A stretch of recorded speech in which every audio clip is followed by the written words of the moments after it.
आज हम अम, उपसर्ग के विषय में कुछ महत्वपूर्ण बातें जानेंगे कि उपसर्ग क्या होते हैं। ये हमने लाइव कक्षा में भी इसकी चर्चा की थी, लेकिन अब हम इसे थोड़ा सा विस्तार से समझेंगे कि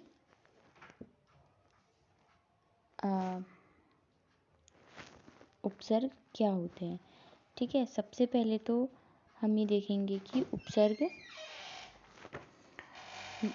किसी भी शब्द के आगे लगने वाले शब्दांश को कहते हैं। ठीक है, यानी कि किसी भी शब्द के आगे लगा हुआ कोई भी शब्दांश, ठीक है, उसको हम उपसर्ग कहते हैं। और उस शब्दांश के लगने के बाद उस शब्द के अर्थ में परिवर्तन आ जाता है। अगर परिभाषा देखें तो क्या है, जो शब्दांश किसी शब्द से पहले लगकर नए शब्द का निर्माण करते हैं उन्हें हम उपसर्ग कहते हैं। ठीक है, यानी कि वो शब्द जो उसका नया निर्माण करेंगे, साथ में उसके अर्थ में भी परिवर्तन आ जाता है।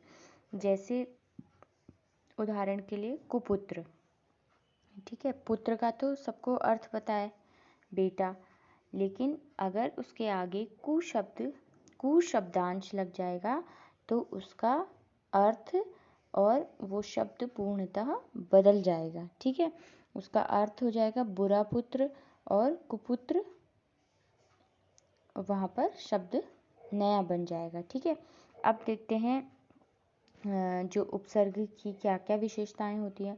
उपसर्ग शब्दांश होते हैं, उनका स्वतंत्र अर्थ नहीं होता। ठीक है, यानी कि वो शब्द के एक अंश मात्र होते हैं। ठीक, अगला है उपसर्ग किसी न किसी अर्थ को प्रकट तो करते हैं किंतु अलग प्रयोग नहीं किया जाता।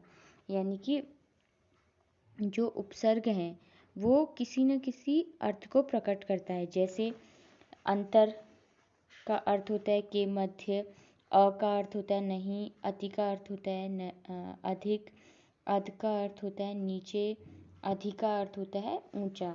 ये अर्थ तो प्रकट करते हैं, लेकिन इनका कोई भी अलग प्रयोग नहीं किया जा सकता। अगर हम वाक्य में प्रयोग करेंगे तो राम अ लड़का है, तो इस तरह से हम प्रयोग में नहीं ला सकते। ठीक है, तो ये केवल शब्दांश मात्र हैं और इनका प्रयोग शब्द के आगे किया जाता है। अगला है यह किसी शब्द से पहले लगता है। ठीक है, हमें ये ध्यान रखना है कि जो उपसर्ग होते हैं वो किसी भी शब्द के पहले लगते हैं। ठीक है, शुरुआत में लगते हैं। यह शब्द से जुड़कर उसका अर्थ बदल देते हैं। जैसे अमर में अ ने न के भाव को प्रकट किया। ठीक है, यानी कि जब शब्द का अर्थ जब शब्दांश जुड़ेंगे तो उसके बाद क्या होगा, उस शब्द का अर्थ भी बदलेगा, स्वाभाविक सी बात है। और उसके अर्थ में फिर जो जैसे कुछ शब्द हैं जैसे अधिक, अत्यधिक, तो अत्यधिक में अति उपसर्ग है, उसका अर्थ होता है अधिक, तो ये अधिक का भाव प्रकट करेगा। या फिर अमर में अ न का भाव प्रकट करेगा। ठीक है, तो इस तरह से जो उपसर्ग होते हैं वो कहीं ना कहीं उनके शब्दांश कहीं ना कहीं शब्द के अर्थ को बदल देते हैं। ठीक है, आपने जब इस प्रश्न को आप अपनी कॉपी में करेंगे तो पहले उपसर्ग की आप परिभाषा देंगे और उसके बाद ये जो 6 उदाहरण हैं वो आपने लिखने हैं। कैसे, पहले मैंने आपको पहले भी बताया था कि उपसर्ग लिखना है, फिर मूल शब्द लिखना है, फिर निर्मित शब्द लिखना है। ठीक है, उपसर्ग में जैसे आप अ लिखेंगे तो मूल शब्द धर्म होगा और निर्मित शब्द अधर्म होगा। ठीक है, यहाँ पे अधर्म, अन्याय, अभाव, अनाथ, ये 4 शब्द दिए गए हैं। इन चारों शब्दों के आगे अ उपसर्ग लगा है। ठीक है, तो ये ध्यान देना है, धर्म, न्याय, भाव, अनाथ, इनसे पहले जो अ लगा है ये उपसर्ग है। और उपसर्ग लगने के बाद इन सारे शब्दों के अर्थ में क्या हो जा रहा है, परिवर्तन हो जा रहा है, ये शब्द बदल जा रहे हैं। अब देखते हैं अति। अति का अर्थ होता है अधिक, तो यहाँ पे अतिरिक्त, अतिधन, आचार, यहाँ क्या होगा, अत्याचार, अतिधन अधिक, अत्यधिक, अतिधन सुंदर, अति सुंदर। तो अत्याचार और अत्यधिक में भी अति उपसर्ग लगा हुआ है। ठीक है, अगला है अध। अध का अर्थ है नीचे, इसका मतलब हुआ अधपतन, अधोगत। ठीक है, इस तरह के शब्द हम का प्रयोग हम उपसर्ग के रूप में भी कर सकते हैं।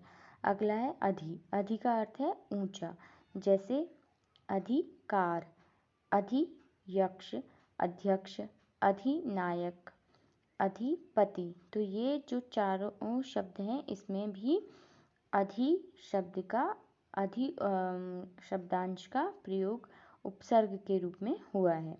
अन, यहाँ पे न में नीचे से हलंत है, तो इसका अर्थ है कि ये न आधा है और इसका अर्थ नहीं के संदर्भ में प्रयुक्त होता है, जैसे अनादर। ठीक है, अनेक, अनुपस्थित। ठीक, तो इन सभी शब्दों में अन का प्रयोग हुआ है, जैसे अन आदर। ठीक है, आदर धन अन, अन धन आदर अनादर, अन धन एक अनेक, अन धन उपस्थित अनुपस्थित। ठीक है, कुछ शब्द ऐसे होते हैं जिनमें उपसर्ग कहीं ना कहीं संधि के संदर्भ में भी आती है, जैसे अन धन उपस्थित। ठीक, अब अगला है अप। अप का अर्थ होता है बुरा। बुरा मतलब, अब क्या शब्द सामान्य अर्थों में हम शब्द को शब्द के ही रूप में लेते हैं, यश प्रसिद्धि के रूप में लेते हैं, मान सम्मान के रूप में लेते हैं। जैसे ही इनके आगे अप शब्द जुड़ा तो कहीं ना कहीं इनके अर्थ में भी परिवर्तन हो गया। ठीक है, तो जब आप इसे लिखेंगे तो आपने उपसर्ग लिखने हैं और मूल शब्द लिखने हैं, उसके बाद निर्मित शब्द जो आपके सामने ये उदाहरण रूप में है उस तरह से लिखने हैं। ठीक है, या फिर आप एक काम करिए, आप इसको ऐसे भी उतार सकते हैं। अगर आप उपसर्ग, मूल शब्द और निर्मित शब्द करते तो आपको पता चल जाता कि कौन सा उपसर्ग है और कौन सा निर्मित शब्द है। चलिए आज के लिए बस इतना ही।